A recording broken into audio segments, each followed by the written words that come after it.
ಸನ್ಮಾನ್ಯ ಅಧ್ಯಕ್ಷರೇ, capital expenditure, revenue expenditure ಬೇರೆ. ಕ್ಯಾಪಿಟಲ್ ಎಕ್ಸ್ಪೆಂಡಿಚರ್ ನಲ್ಲಿ 56,000 ಕೋಟಿಯಿಂದ 83,000 ಕೋಟಿ 2024-25ರಲ್ಲಿ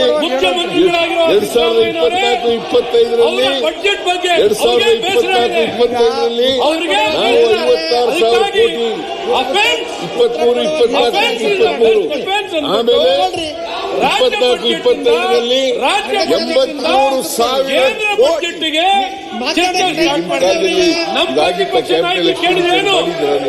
ತಗೊಂಡಂತ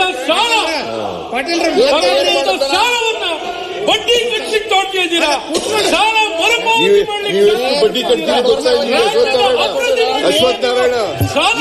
ಏನೇ ಜೋರಾಗಿ ಮಾತಾಡಿದ್ರೆ ನಾನೇನಾದ್ರೂ ಬಗ್ಗದಿಲ್ಲ.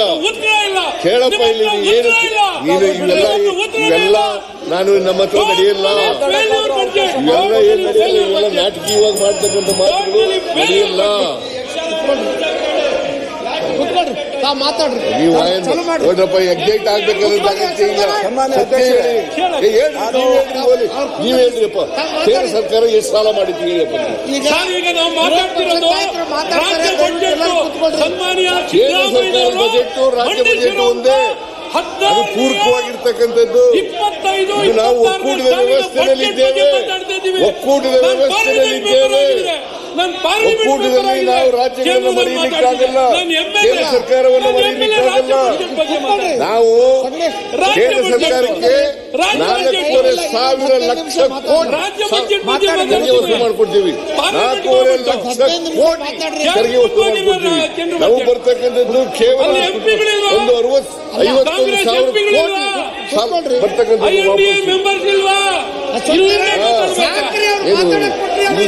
ಇದು ಒಕ್ಕೂಟ, ಫೆಡರಲ್ ಸ್ಟ್ರಕ್ಚರ್, ಫೆಡರಲ್ ಕಂಟ್ರಿ. ನೀವೆಲ್ಲ ಕೂತ್ಕೊಳ್ರಿ, ಬಾಯಿ ಬಂದಾಗ ಏನೋ ಮಾತಾಡೋದು.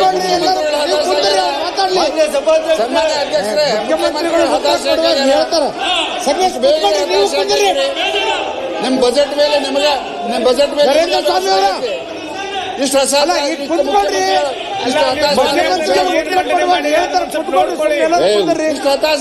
ಅಧ್ಯಕ್ಷರೇ, ನಾನು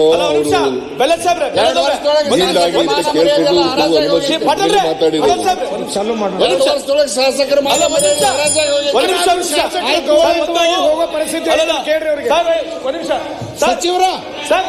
ಸಚಿವರ ಸರ್ ಅಲ್ಲ ಅವ್ರು